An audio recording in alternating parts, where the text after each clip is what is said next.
Asian Americans are a rapidly growing segment of the voting population, but a new report finds that this demographic is too often neglected by the major political parties. Why is that?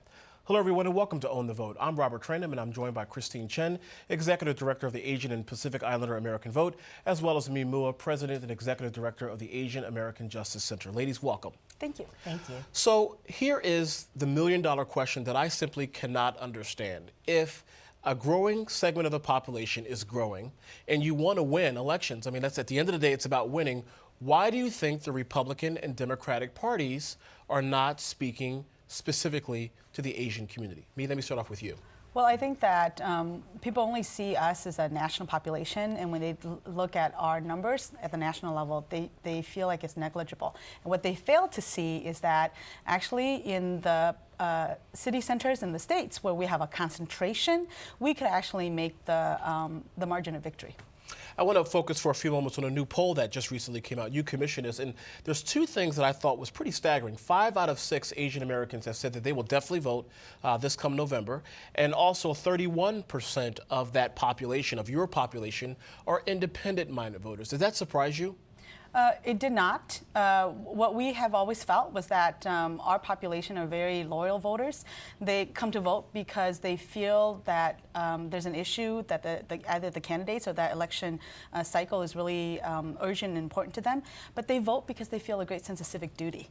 And those are tremendous combinations that says these people are loyal voters. The irony of it is that despite all of these years, now before I came to AAJC, I was an elected official, and in that capacity did a lot of campaign work. And my mantra has always been, you have to calculate these populations into your core strategy. People look at the national numbers and then they don't ever think to calculate us their core strategy. And it's really to the candidates and the political parties' peril to ignore us. Christine, as I said before, 5 out of 6 Asian Americans said they will vote this November. That's very, very high. And congratulations for that type of high number in terms of civic engagement. My question for you specifically, I want to focus on the Asian American voter that's under the age of 30. Do you anticipate a higher turnout come November? We are. I mean, back in 2008, there were 600,000 new Asian American Pacific Islander voters added to the rolls. We are going to see an increase in that. Just alone with Asian Pacific Islander American Vote, we actually are working with student networks in different regions. They are based on college campuses with different ethnicities. We've never seen such an interest in the past. So it's really great to actually see them galvanize and actually get organized for once school gets started for them to focus on voter registration. My question for both of you ladies, I mean, if you take a look at all of the national polls, it is all about the economy. That is the #1 issue that is driving people, will drive people to the polls, but also it's the #1 issue that is of the main concern because clearly it's about your pocketbook. Is that the same correlation in the Asian American community as well, the economy? Mee?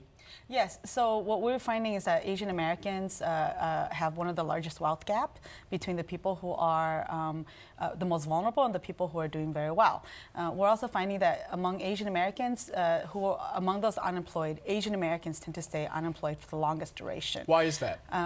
We're trying to figure out to disaggregate the data. The Department of Labor released the data, but they didn't disaggregate it. So we're trying to work with the national advocacy organizations to figure out why that's the case. And at the end of the day, I think Asian American families feel very vulnerable. And so in this election, they will be looking to which of the candidates are willing to really put the right kind of vision forward to really give an opportunity for them to have a better future. Christine, I want to talk for a few moments about the battleground states. When you take a look at the battleground map, if you will, it's traditionally Pennsylvania, Michigan, Ohio, Florida. One could make the argument that it's now North Carolina and Colorado. Is that the same battleground map in the Asian American community? It is, and I would also add Virginia and Nevada. Because of the growth rate, you know, now we have 1 in 4 congressional districts that have Asian American Pacific Islander population is 5% or more. We also have 600 cities and municipalities with that large population. And when elections are so close, you need to go ahead and focus and pay attention to the Asian American Pacific Islander voter.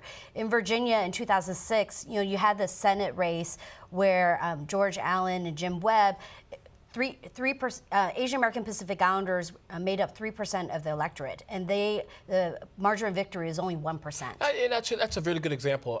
As most people may or may not know, that Jim Webb, the current senator of Virginia, is actually in an interracial marriage. He is married to an Asian American. Did that help or hurt him in Virginia? Well, I think what happened was that he was more conscious about the Asian American Pacific Islander community and the value of our vote. So the Democratic Party in Virginia did make concerted efforts to reach out and engage the community as a voter. You know, what's interesting, you mentioned that, Christina, this is directed to you as well, Mia, and the question is how do you reach a community that is so significant and so diverse? In other words, who is the spokesperson, if you will, at the national level that understands the uniqueness of the community and thus in the process speaks to that community? Well, I think that it's hard to identify the singular voice, and that's been the mistake. And I think that's why that's been the fear factor that's been driving political parties and candidates away from our party.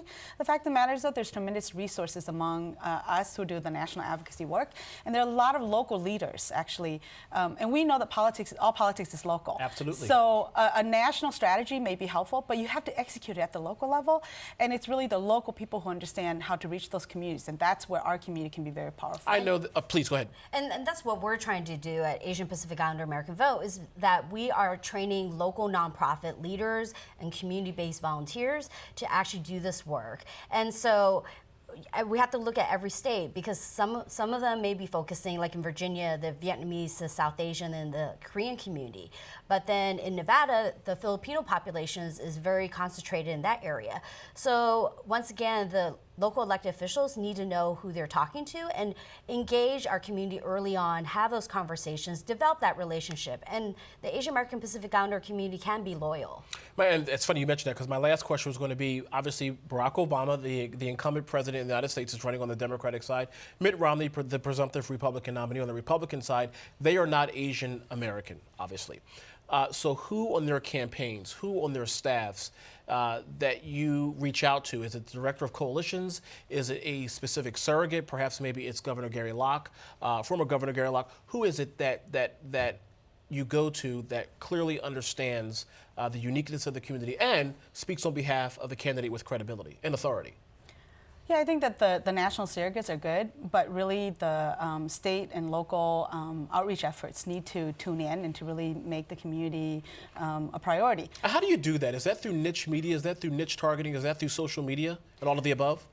In the Asian American and Pacific Islander community, we have a very rich network of ethnic media, because it's been our experience. We've had to grow our own ethnic media because we don't get any playtime in the mainstream media, right? And so we have a very rich network. And you know, in the 10 years that I was in public life, I kept saying to candidates and political parties, you're really missing out on a very inexpensive way to do outreach and to engage with the community. Christine, any final thoughts? Well, what we're hoping is that the elected officials and the parties will take notice finally and to actually engage in our community, write us into their plans, whether they're phone banking or door knocking, but it should actually be part of the fabric of what they're planning on doing in reaching their constituents. Christine, Mee, thank you very much for joining us. And of course, thank you for joining us for this edition of On the Vote. I'm Robert Tranum. Have a great day, everybody. We'll see you next time. Take care.